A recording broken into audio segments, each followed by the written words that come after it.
છોટાઉદેપુરમાં ફરી વિકાસના સુરસુરિયા થયા છે। મોટી સાકરથી રામી ડેમ તરફ જવાનો જે કોઝવે હતો તે તૂટી જવાના કારણે 2 કિલોમીટર સુધી પ્રસૂતાને જોડીમાં લઈ જઈને આરોગ્ય કેન્દ્ર સુધી લઈ જવું પડ્યું ને આ દયનીય પરિસ્થિતિ નિર્માણ થતાં આમ આદમી પાર્ટીના આદિવાસી નેતા રાધિકા રાઠવા મેદાને આવ્યા છે। સ્થળ પર પહોંચી તેમણે શું કર્યું વિગતે વાત કરીએ। વૈષ્ણવજન તો તેને કહીએ જે પીડ પરાઈ જાનાને રે। દર્શક મિત્રો, નવજીવન ન્યૂઝમાં આપનું સ્વાગત છે। હું છું ફૈઝાન। હાલ ગુજરાતમાં દક્ષિણ ગુજરાત અને આદિવાસી પટ્ટામાં ભારે વરસાદની આગાહી હવામાન વિભાગ દ્વારા કરવામાં આવી છે ને વરસાદની શરૂઆત થયાના પગલે આદિવાસી વિસ્તારોમાં ફરી એકવાર વિકાસનો પરપોટો ફૂટ્યો છે ને સુરસુરિયા નીકળતા જોવા મળી રહ્યા છે। વાત કરીએ તો છોટાઉદેપુર જિલ્લાના કવાંટ તાલુકાના મોટી સાકરથી રામી ડેમ તરફ જવાનો જે રસ્તો હતો, કોઝવે બનાવવામાં આવ્યો હતો બે ગામને જોડતો। આ કોઝવે ગઈકાલના પડેલા વરસાદના કારણે તૂટી ગયો અને તેના પગલે એક મહિલાને પ્રસૂતાનો દુખાવો પણ ઉપડ્યો અને તેમને આ કોઝવે તૂટી જવાના કારણે 2 કિલોમીટર સુધી જોડીમાં લઈને જવાનો વારો આવ્યો। ત્યારે એક તરફ મોટા મોટા પણગા ફૂંકવામાં આવે છે વિકાસના, પણ આજે પણ આદિવાસી વિસ્તારોમાં જે વિકાસની પોલ ખોલી છે તેના કારણે સરકાર સામે સ્વાભાવિક છે સવાલ ઉઠે।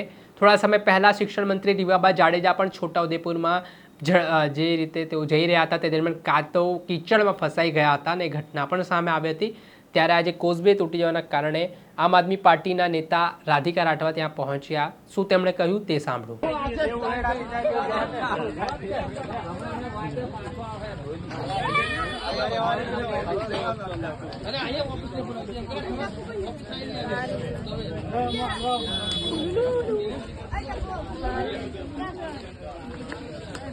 આખી જિંદગી પૂરી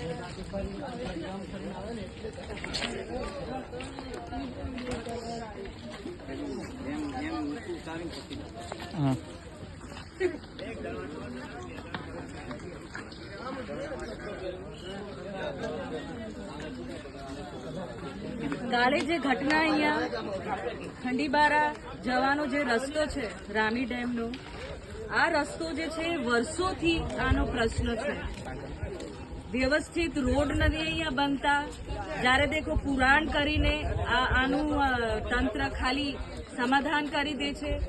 કાલે જેવી રીતે ઘટના થઈ, વાદળ ફાટ્યા, વરસાદ આટલી થઈ, પાછું આ રોડ જે રામી ડેમનું છે ધોવાઈ ગયું છે।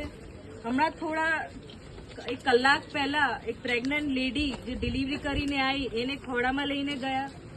તો હું સરકારને રિક્વેસ્ટ કરવા માંગુ છું કે તમે આ જે અવર જવરનું રોજનો રસ્તો છે એને તાત્કાલિક તમે એક પુલ મંજૂર કરો, ના કે કોઝવેલ કે ખાલી પુરાણ કરો। આ રામી ડેમ ઓવરફ્લો થઈ ગઈ છે, એનું આખું જે પાણી છે અહીંયાથી જ નીકળે છે, આ એની રામી ડેમની જ નદી છે। તો આ જોખમી છે। રાત એકદમથી કોઈ બાઢ આવી અને રાતે કોઈ વહી ગયું તો એનો જવાબદાર કોણ રહેશે? આ બહુ ગંભીર રોડ છે, એટલે આ તંત્ર ગંભીરતાથી આને પુલ તાત્કાલિક આનું નિર્માણ કરીને બનાવે। જી, હવે સાંભળતા આમ આદમી પાર્ટીના નેતા રાધિકા રાઠવા તેઓ કહી રહ્યા છે કે આ કોઝવે લોકોના જીવાદોરી સમાન છે ને વરસાદ પડતાની સાથે જ આ જે કકડભૂસ થયો છે તે મામલે તાત્કાલિક ધોરણે પગલાં લઈને કોઝવે જલ્દીમાં જલ્દી રિપેર કરવા માટેની તેમણે તંત્રને તાકીદ કરી છે ને આનાથી ગ્રામજનોને ખૂબ હાલાકી પણ પડતી હોય તેવા આક્ષેપો તેમણે કર્યા છે। ત્યારે જોવાનું રહ્યું કે આ નિંભર તંત્રના અધિકારીઓ ક્યારે જાગે છે, કેમ હલકી ગુણવત્તાનું કામકાજ થઈ રહ્યા છે આ વિસ્તારોમાં, તેને લઈને એક મોટો સવાલ ઉઠ્યો છે। દર્શક મિત્રો, આવા જ વિડીયો જોવા માટે નવજીવન ન્યૂઝ જોતા રહો, લાઈક કરો અને વધુમાં વધુ શેર કરો।